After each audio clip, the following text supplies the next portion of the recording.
Thanks for choosing a 3CR podcast. Throughout June 2021, we're running our annual Radiothon when we ask you, the listener, to make a donation so that we can continue to make great radio. Your donation will help keep us community-owned and community-controlled.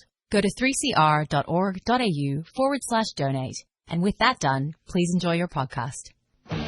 Evil minds that plot destruction, sorcerer of death's construction, in the fields of bodies burning, as the war machine keeps turning, death and hatred to mankind,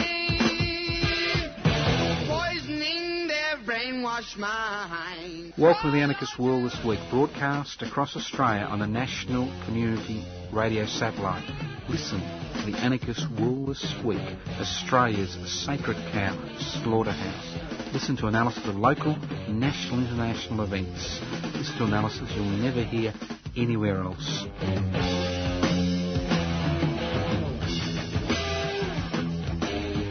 Hello, this is Anarchist World This Week.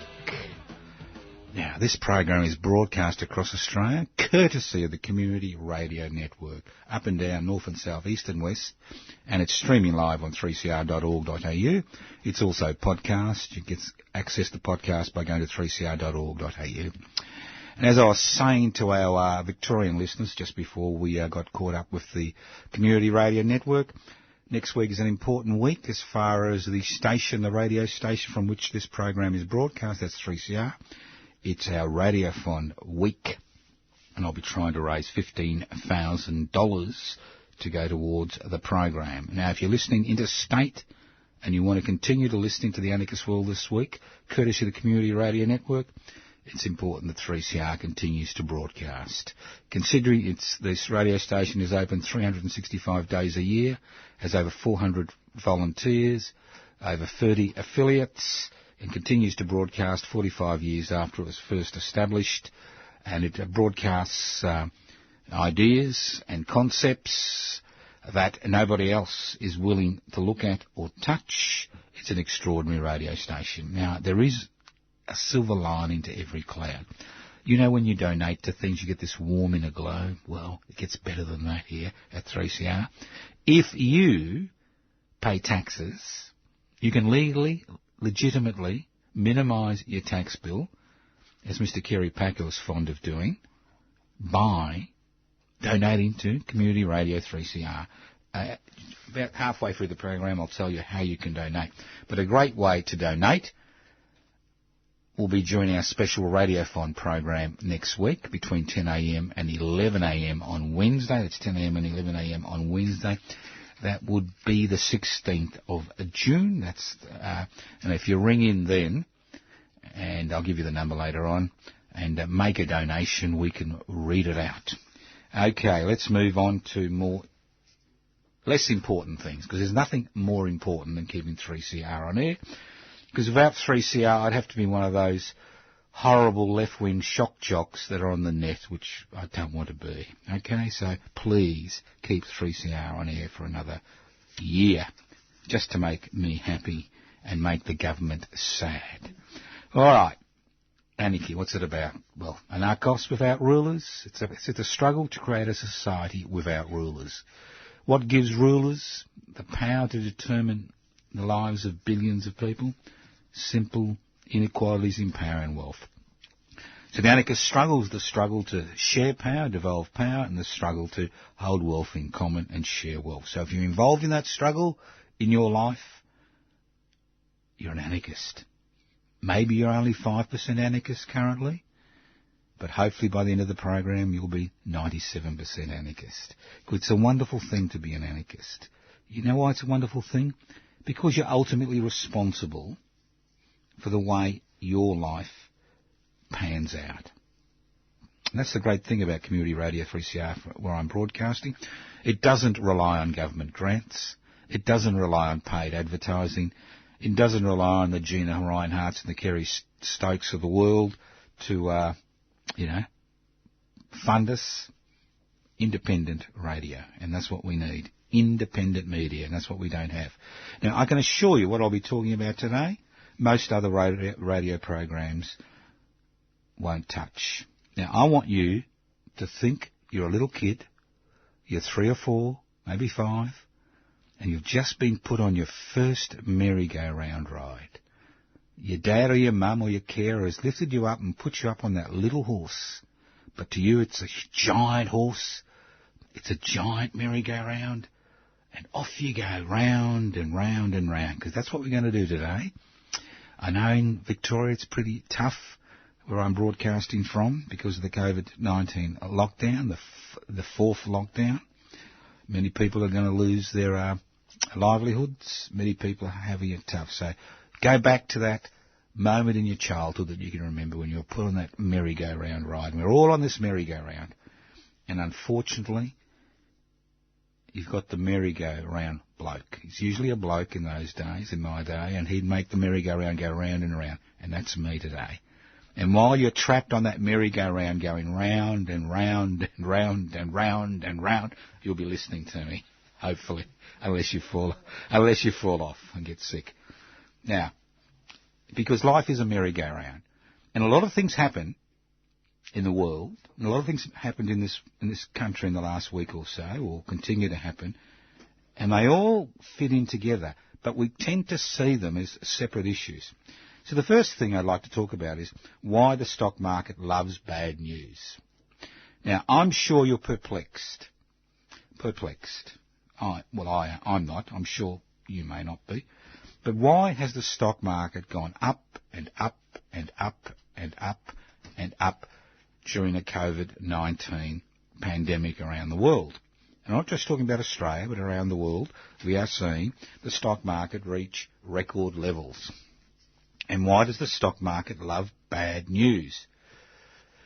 Because bad news means government intervention in the financial markets. And what that means is low interest rates. So if you create money out of nothing, you don't even have to print it anymore, give it to the private banks to lend out to investors at very low rates. This gives people the opportunity to borrow big, and I'm talking about idiots like you and me who usually get knocked back by the bank, but I'm talking about corporate players and big players and transnational corporations. They've got all this money and big-time investors and hedge funds. So what do you do with the money? You don't put it in the bank because interest rates are ridiculously low.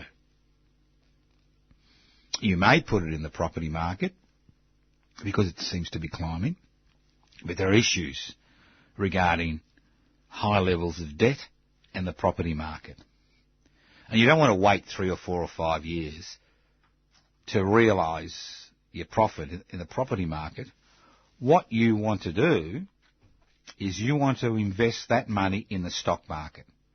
So people are borrowing money at low interest rates and then investing that money in the world stock markets in order to maximise profits quickly. So what happens is the stock market goes up and up and up. So every time the investors hear news about increasing inflation, which means increasing interest rates, or lower unemployment, which means increased interest rates, what happens is they get nervous and they pull their money out of the stock market and the stock market falls. So every time bad news happens to real people like you and me, like unemployment rates are not good, there's insecure work, high debt, they love it. They love it because that keeps interest rates low and allows them to invest. Not as we're told in real activities on the ground, but activities that basically chase money, that have nothing to do with the reality on the ground.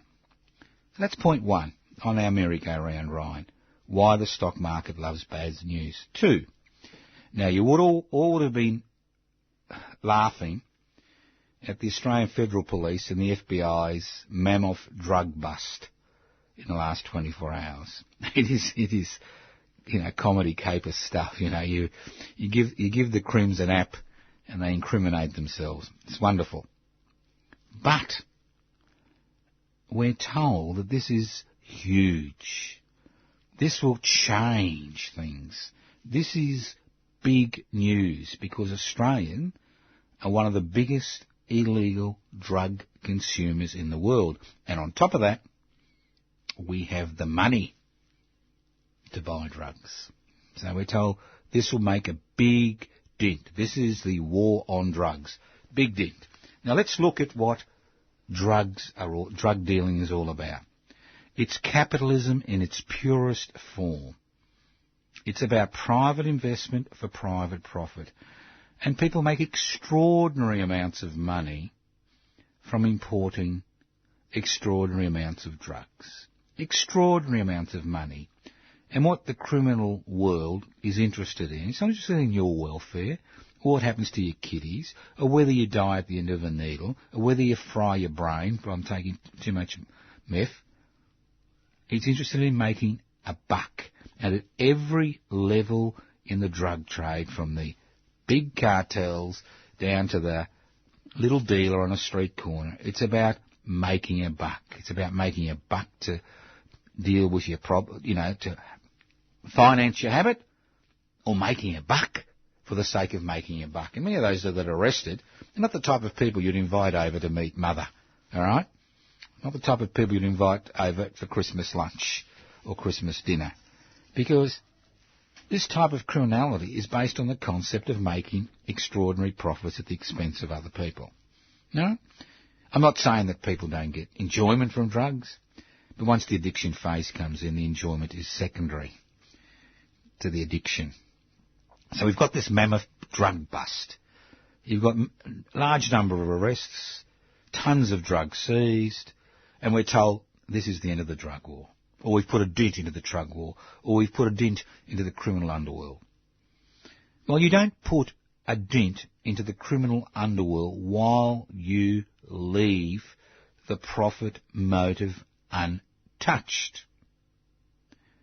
And drugs are big business because the profits to be made are extraordinary. They are extraordinary. You can pick up something for $5 in South America and sell it for $20,000 in Australia. Huge profits. You're not going to get that from even speculating on the stock market. So how do we tackle the issue of drugs? Do we make it into a criminal matter? Do we spend billions of dollars prosecuting and chasing people? Do we fill up the jails? 70 to 80% of people in jail currently are there because of drug-related offences. Or do we look at another way? And if you think this bust is going to make any impact, lasting impact on drug use in this country, think again. Think again. The only way to do that is to remove the profit motive. And how do you remove the profit motive? You decriminalise drug taking. You legalise drug taking. And you remove the financial incentive for criminal elements to be involved in the trade. At the same time, you treat the issue of addiction as a health matter. I mean, the war on drugs failed decades ago. All it's done is destroyed lives, filled up the jails, increased the power of the militarised police force, and the list goes on and on. So, it may be good reading, the fact that all these crims took up this app which the FBI developed, You know, it's a little bit like the old con, you know, there's a criminal in the neighbourhood, he's wanted, and you put out a thing that he's won $50,000, he comes up to claim his prize, and bingo, he gets arrested. So, look, it's good for a bit of a laugh, but it's really not going to do anything. So let's move to the next point on this little merry-go-round we're on. Australia is a drug mecca, both legal and illegal. We are a drug mecca. Now, people wouldn't be importing this shit or manufacturing this shit if there wasn't a market for it. Because, you know, capitalism is about making a profit and creating a market. Now, there is a huge market for drugs, both legal and illegal. Let's not blur the line. Let's blur the line. Legal and illegal. There is a huge market for drugs in this country, both legal and illegal. And you think to yourself, why are we, a relatively wealthy people compared to most people in the world, why do we have such a heavy reliance on drugs? And I'm talking about illegal drugs, and I'm talking about legal drugs, and I'm talking about prescription drugs. Because they all ultimately do the same thing. They all ultimately, or the great majority ultimately, create addiction, which then creates a client or a customer for life, for a significant period of their lives. So why should we, you know, this so-called sun-kissed country with people frolicking on the beach, enjoying each other's company. I'm talking about pre-COVID-19, obviously. Why should we be so heavily, both the young and the old, be so heavily medicated? Because we're talking about medication, whether it's legal or illegal. It's medication. People are self-medicating in many ways, okay? So why? Why? Well, maybe while on this merry-go-round trip, we look out through the merry-go-round, maybe we can see things aren't what they're meant to be. We're told we live in an egalitarian community, and you've got people earning $15,000 a second, and you've got people living rough on street corners or in the long grass. Same society. We have people who have sailed through the COVID-19 pandemic, who've pocketed millions of dollars from the government, like the Harvey Normans of the world, who don't have to give anything back, although they didn't actually use it.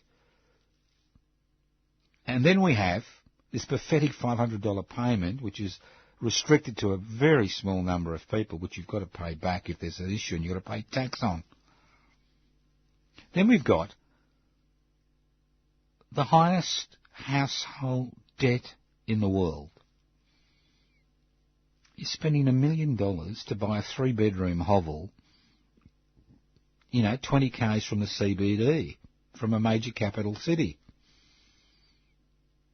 So people are lending out money to people to buy this little hovel at, record low interest rates. But what happens when the record low interest rates rise from 2% to 5% to 10% to 17.5%, which I was paying in the 1980s, or was it the 1990s?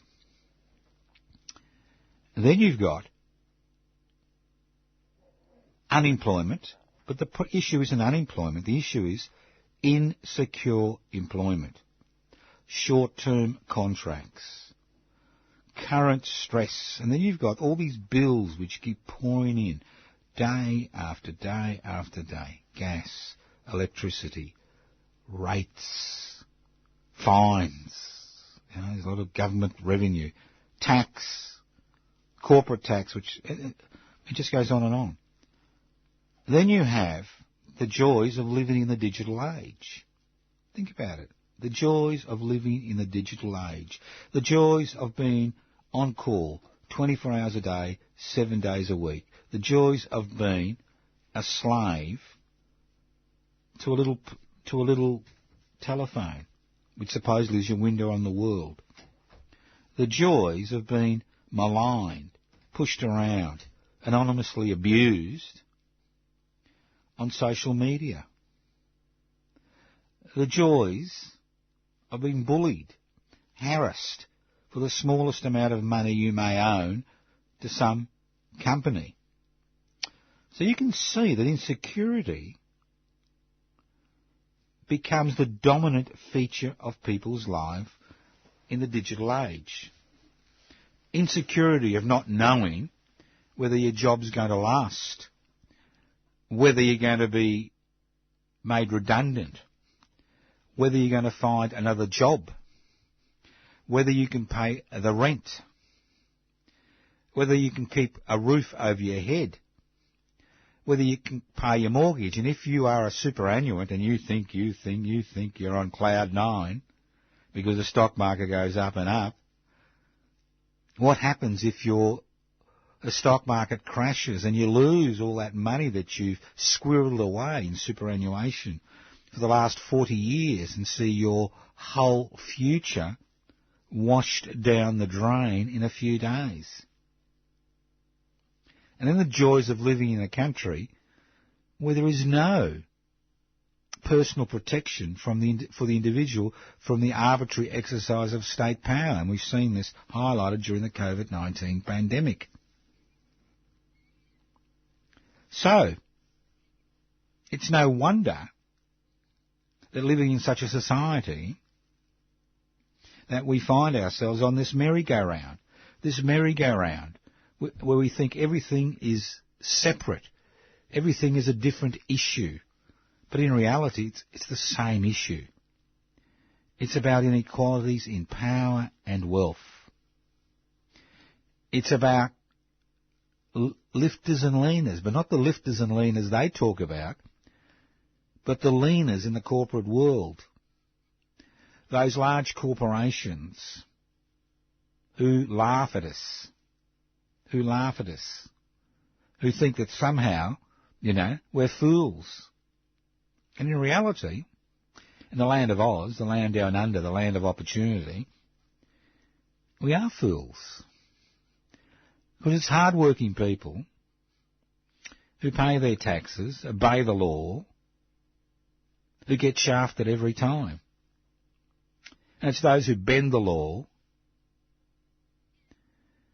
who make lots of money, who wield power, who we're supposed to look up to as if some type of celebrity, some type of god. So think about it. It's all intertwined. The dots are there. It's about joining the dots, and that's what anarchism is about. It's about joining the dots. It's about understanding at the very basis of all this. It's a struggle about inequalities in power and wealth. That's why the stock market loves bad news. That's why the AFP, FBI Mammoth drug bust was really a waste of time. That's why the joy of living in a digital age, of being connected for 24 hours a day, 7 days a week, causes so much pain and insecurity. And that's why we've become a great drug mecca, both legal and illegal, self-medicating and medicating, through our medical facilities in order to deal with the stresses of living this insecure existence. So, if you are interested in getting off the merry-go-round and changing the speed of that merry-go-round and possibly making it go the other way and see the dots and join the dots, I encourage you to join Public Interest Before Corporate Interests. And you can download the application form from pipci.net. That's pipci, P-I-B-C-I.net. And what do we want to do? Well, we're not going to change the world. We're not that stupid. But we do want to change the debate. We do want to rain on their parade. We do want to be able to field candidates to raise different ideas, not just during the electoral process, but also outside the electoral process. We want to raise ideas like a universal basic income, a treaty based on the sentiments expressed, in the Uluru Statement, having essential services owned by the people by incorporating those essential services, their ownership into the Australian Constitution, having some type of Bill of Rights to protect the individual from the arbitrary exercise of state power, about ensuring that this country's resources are used by everyone. Everyone profits, not just a small group of people that have been given the honour by governments to develop those resources for their benefit, not our benefit, and the list goes on and on. So if you want more of the same, fine. COVID-19 lockdown will end soon if you're in Victoria. It's not in place anywhere else in Australia. So go out there and enjoy yourself. Don't join the dots. Just enjoy yourself. See what happens at the end of the day. But if you want change, I encourage you to join public interest before corporate interest. Haven't got a computer? Well, don't despair. You can always write to me at Post Office Box 20, Parkville 3052. Post Office Box 20, Parkville 3052. Or you can leave a message on 0439395489. And just remember, there's no point calling me and not leaving a message. 0439395489. Let's move on. This is the Anarchist World This Week, broadcast across Australia by the Community Radio Network. This program is streaming live on 3cr.org.au. The program is podcast. My name is Joseph Toscano. I'm hosting today's program. Here we go. Now, I did mention at the beginning of the program that next week will be our special radiothon hour. And I will be trying to raise, the key word is trying, to raise $15,000 to go towards the running costs of 3CR for the next 12 months. So, if you want to donate, you can do a number of things. You can call 039 419 8377. That's 039 419 8377 during business hours. 10 a.m. to 6 p.m. Monday to Friday, and you can pay by credit card. You can post a cheque or money order. Yes, there are still people who write out cheques and money orders to 3CR, Post Office Box 1277, Collingwood 3066. Post Office Box 1277, Collingwood 3066. Or you can be a real hipster, and you can go to 3CR, that's number 3cr.org.au/donate. 3cr.org.au/donate. Or you can be really radical and you can ring in during the Anarchist World This Week. Next week, on Wednesday, the 16th of June, between 10 a.m. to 11 a.m. on that number 039 419 8377, and possibly we'll be able to have the SMS going and get donations through that. And the important thing to remember is not only do you get a warm inner glow, and occasionally a letter from me, but most importantly of all, if you're paying taxes, you can get a legal, legitimate tax deduction by donating to the Anarchist World This Week to keep 3CR on air for the next 12 months. Do like the rich and famous do. Do like those who earn $15,000 a second do. Legally minimise your tax. Direct it to the organisations you think will do the best for you, your family, your community, and the country you're living in. Let's move on. Now, I don't know how many of our listeners are, sporting devotees. I assume there's a few. And I don't even know if anybody knows who Adams Goods was or is in the Adams Goods saga. Unless you're living under a rock, I'm sure you would know. Now, Mr. Adam Goods is an Indigenous Australian footballer of prodigious fame, 372 games, 2 Brownlow medals. And a few years ago, he was basically, after a long, illustrious career, the mob, that's right, the mob, booed him off the ground. over and over and over again, because he was one of these Indigenous players who was happy to call out racism. He was one of these Indigenous players who was proud of his heritage. He was one of these Indigenous players who fought beyond football. And somehow this rubbed a lot of the football supporters up the wrong way. And there was a concerted effort to drive him off the football field. And it succeeded. He had enough after 372 games and 2 Brownlow medals, mostly with, I think it was all the way with Sydney. He had enough. And he left. And you know what the tragedy was? It wasn't the crowds which booed him off the ground. I mean, those ignorant slobs, well, they're ignorant slobs. That wasn't the issue. The issue was the Australian Football Federation. The ALF. That was the problem. Or whatever. That was the problem. The organisation which profited handsomely from Mr. Good's athletic abilities as a football player, who made hundreds of millions of dollars by promoting the games he was in, did not step up to defend their player. Did not step up. And neither did the Sydney Football Club. As a club, they didn't stand up and said, this is one of our most illustrious players. Why is this man being vilified? Why is he being vilified? Why is nobody else in the game being vilified in the same way? Nobody stood up.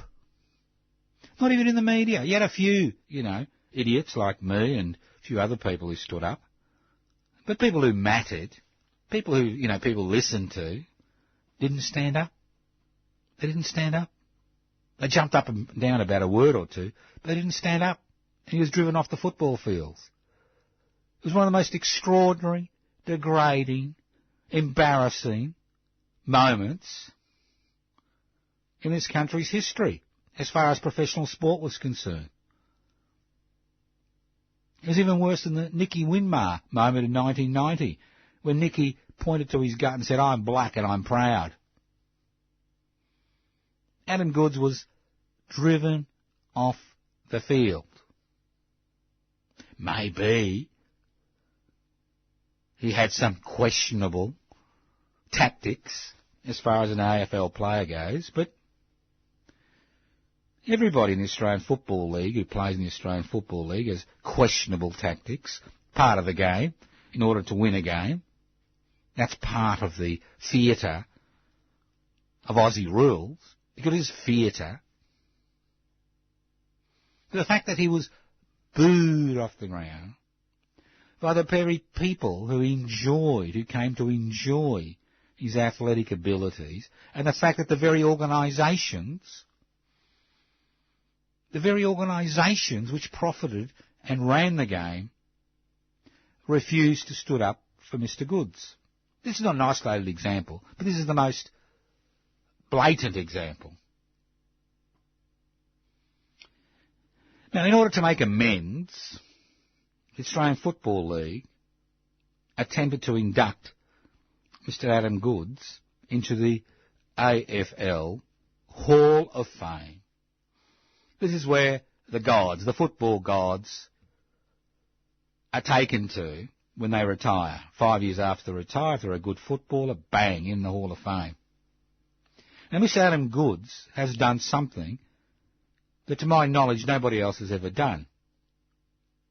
He has refused to accept the honour, in inverted commas when I talk about the honour. He has refused to accept the honour. And why has he refused to accept the honour? Why should he be humiliated and somehow give credence and respectability to the very organisation that failed when it should have acted in his defence. Think about it.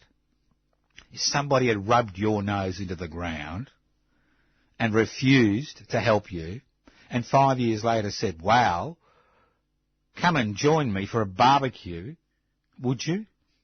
Come on. You tell him to piss off. And that's what Alan Goods has said to the Australian Football League. And good on him. Good on him.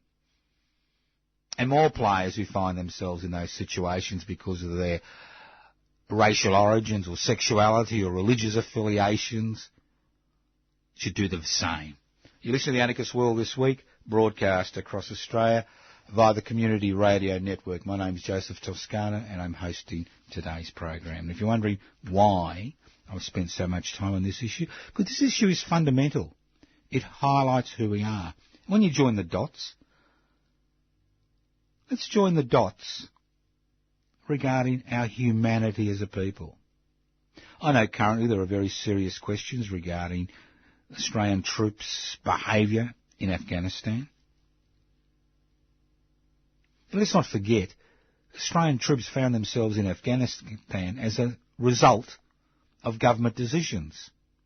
I get sick and tired of speaking to Vietnam veterans who piss on about how they weren't welcomed back into this country after they returned from Vietnam, when the reality is they should be putting the boot in the governments which sent them to be cannon fodder in this unwinnable war. And the list goes on and on. You need to look beyond what's happening in front of you and think about why it's happening. So let's go about our humanity. Because, see, when they sent troops to Vietnam and they conscripted young men, you know, by pulling out a marble, you know, from a lottery box, and if you got the marble, wow, you got conscripted and you had the choice of going to Vietnam or becoming a draft dodger. Wow. No, they were my periods. Wow, wow, wow. But let's look at the Biloela family, the Tamil refugee family, you know, on Christmas Island. I mean, it's becoming news again because the 3-year-old daughter was misdiagnosed at Christmas Island and sent to Perth for urgent treatment for pneumonia and septicemia, which can be a fatal condition, especially in a 3-year-old. And the government's saying, well, we're doing the best we can. They're going to stay at Christmas Island. It's their fault they're there. They came here illegally. Let's not forget, it's not a crime to seek asylum. And we're trying to find them a home somewhere else in the world.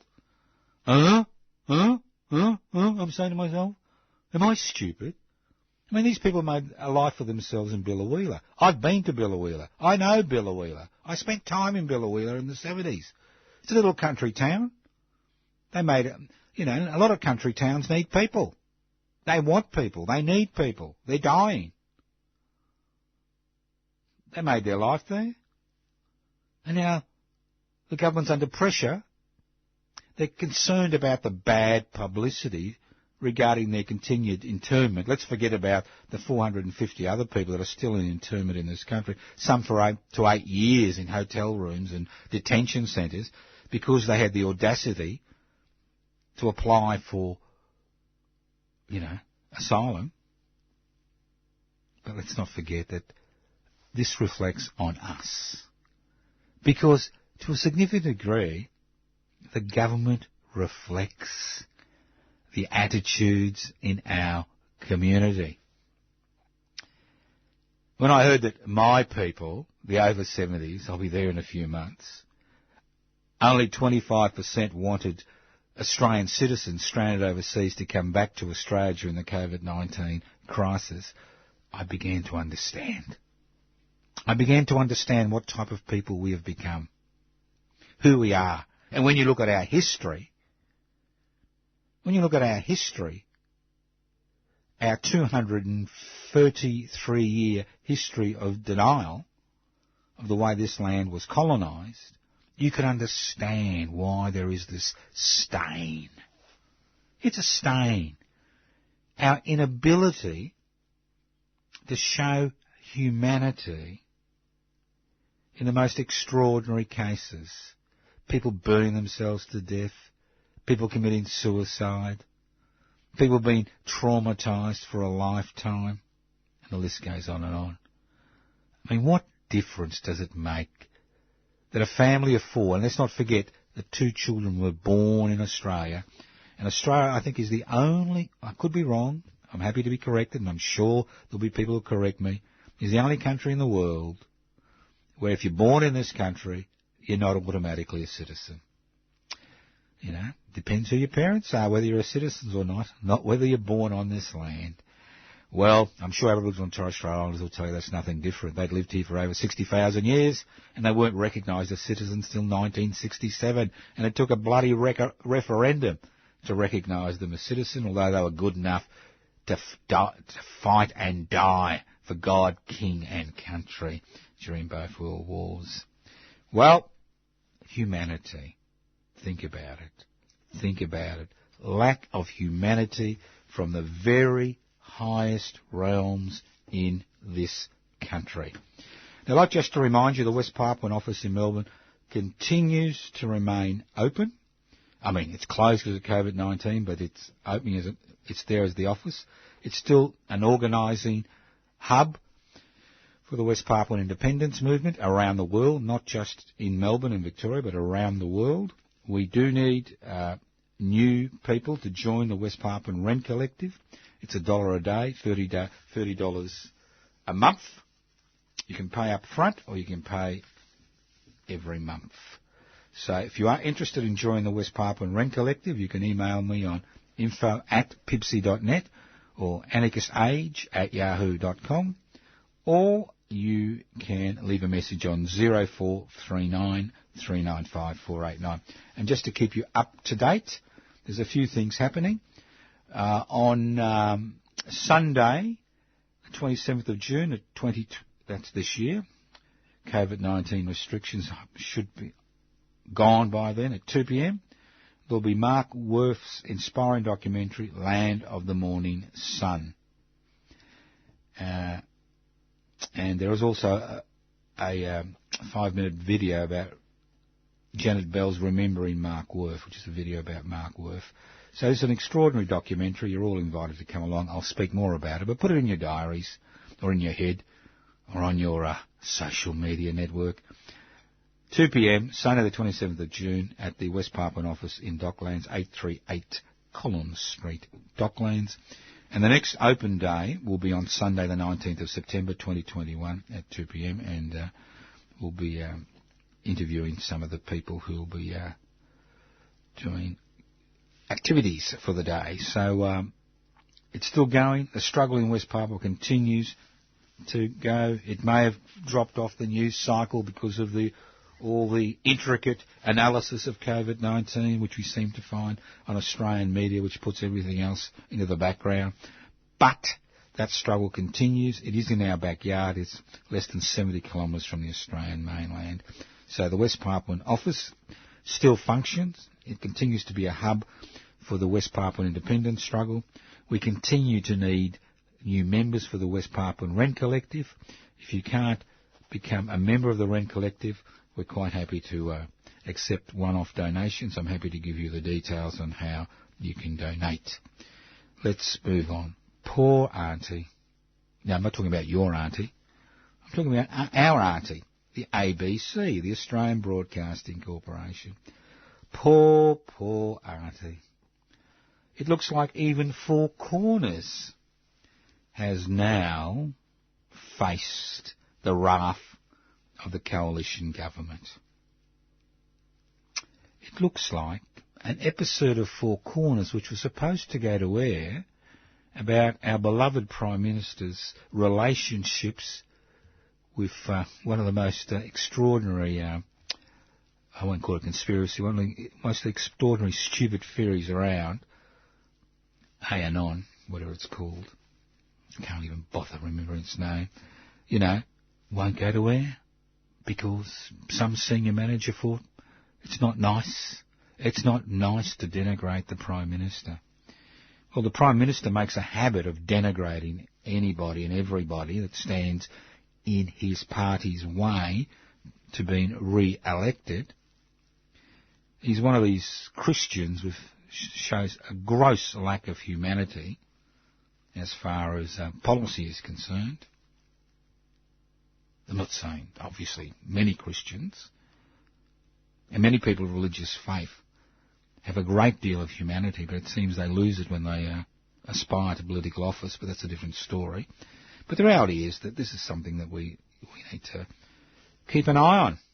Poor Aunty. I've told you for ages, it's the government gelded, G-E-L-D-E-D, ABC. And it's been gelded in many ways. Short-term contracts, minimal resources, stacking the ABC board with people who want to tear down and destroy and privatise the Australian Broadcasting Corporation. And when push comes to shove, we've got senior executives who are always concerned about being reappointed on their short-term contracts, doing the dirty work for the government. Poor, tattered, torn Aunty. Looks like the Australian Broadcasting Corporation has become a trolley lady, courtesy of the coalition government. Now, some good news. Yes, we do have good news occasionally. Now, for the last 30 to 40 years, I've used the slogan, deregulation, privatisation, globalisation, corporatisation. I'm sure you're sick of me using those slogans. But it's basically a policy: starve the state for the convenience of the market. The state theoretically is there to look after your interests. I mean, you're a citizen or a resident. You've got voting rights. In a liberal democracy, you have the chance of voting in your leaders. But the policy various governments have had, irrespective of their political hues, has been starve the state for the convenience of the market. What that means is that the taxes on the corporate sector have dramatically reduced. And the state, through deregulation, has stood out of the way of the markets making profits at the expense of people.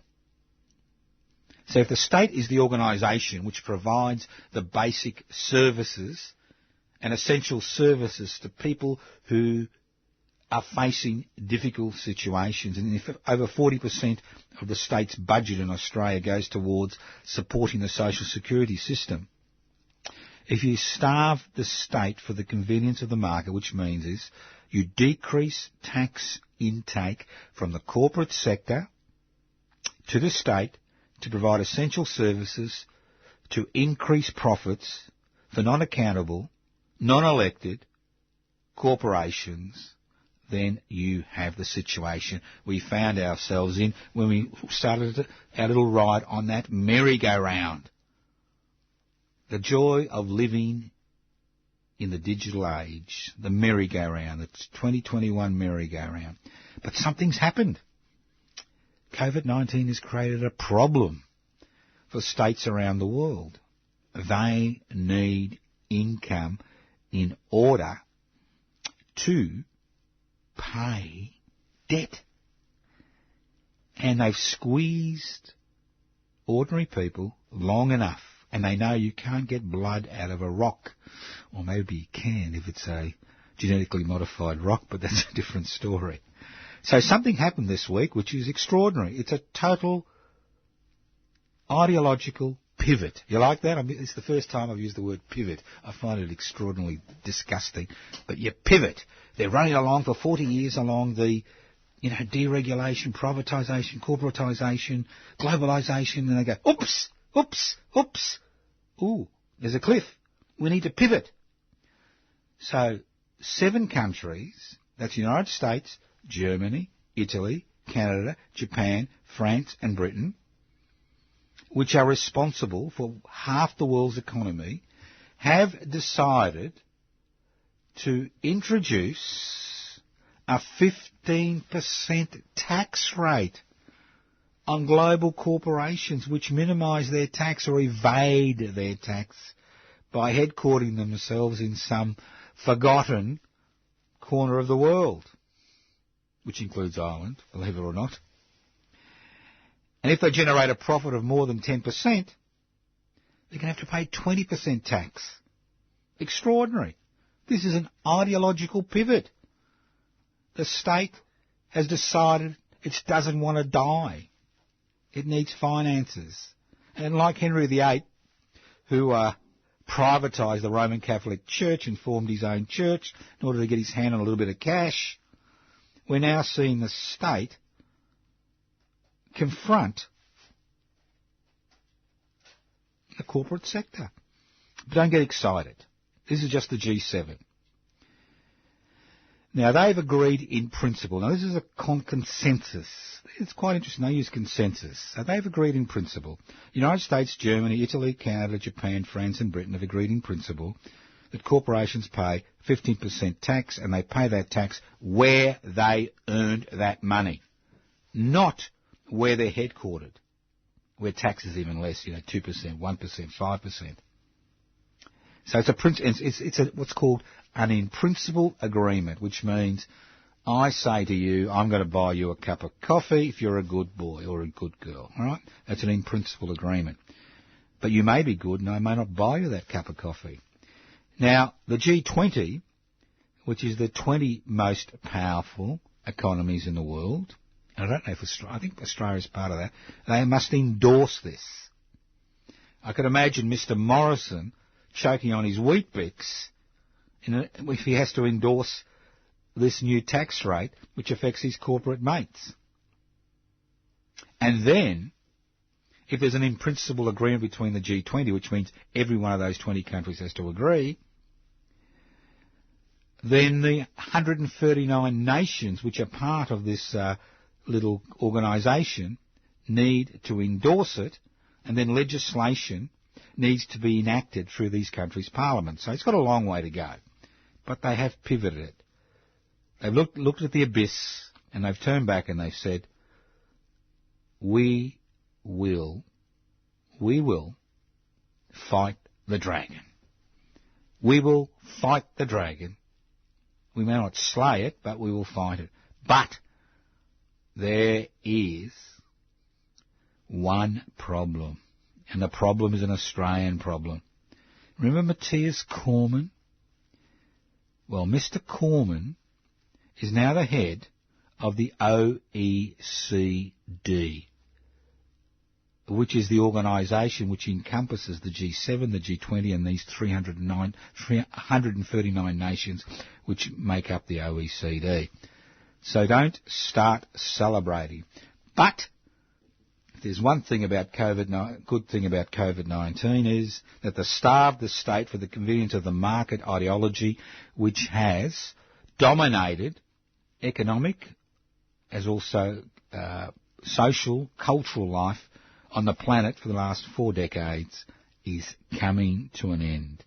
It's as dead as those Winton dinosaurs you've been looking at in the last week. You've been listening to The Anarchist World This Week, broadcast across Australia by the Community Radio Network. This program is streaming live on 3cr.org.au. That's 3cr.org.au. My name is Joseph Toscano. I've been hosting today's program. You can write to us at Post Office Box 20, Parkville 3052. Post Office Box 20, Parkville 3052. You can leave messages on 0439 395 489, 0439 395 489. You can email me at anarchistage@yahoo.com, info Pipsy, Pici.net. You can download the application form for Join Pipsy from Pipsy.net. You can always ask me for an application form if you're interested. YouTube channel, public interest before corporate interests. Instagram, who knows, it's there. It's all there. Facebook pages, tons of them. Joseph Toscano, Toscano for the public. It's all there. It's just a matter of you looking at it, digesting it, and making a decision. Do you want to continue in the same vein, or do you want things to change? And if you want things to change, remember, you are the person we've been waiting for. We are the people we've been waiting for. You can't rely on the corporate sector, you can't rely on the government of the day, you can't rely on the opposition, you can't rely on your religious leaders, you can't rely on poor old Aunty in her tattered dress pushing that trolley. You can't rely on the corporate-owned media, and you can't even rely on your religious leaders. And least of all, you can't rely on anybody else except yourself. Thank you. Listen in next week to the special 3CR Radiothon Anarchist World This Week. Evil minds that plot destruction, sorcerer of death construction. An analysis you'll never hear anywhere else. Anarchist World This Week, Australia's sacred cow slaughterhouse. 10 a.m. every Wednesday. Listen to the Anarchist World This Week for an up-to-date analysis of local, national and international events. Poisoning their brainwashed minds. Oh, Lord, yeah. Did you enjoy listening to this podcast? 3CR is a community radio station, and you, the listener, are part of that community. Right now, it's our radiothon, and we need you to pitch in with a few dollars to keep the station going. We can't do it without you. It's easy. Head to 3cr.org.au/donate. Your donation really matters. Help support community-powered podcasts for another year.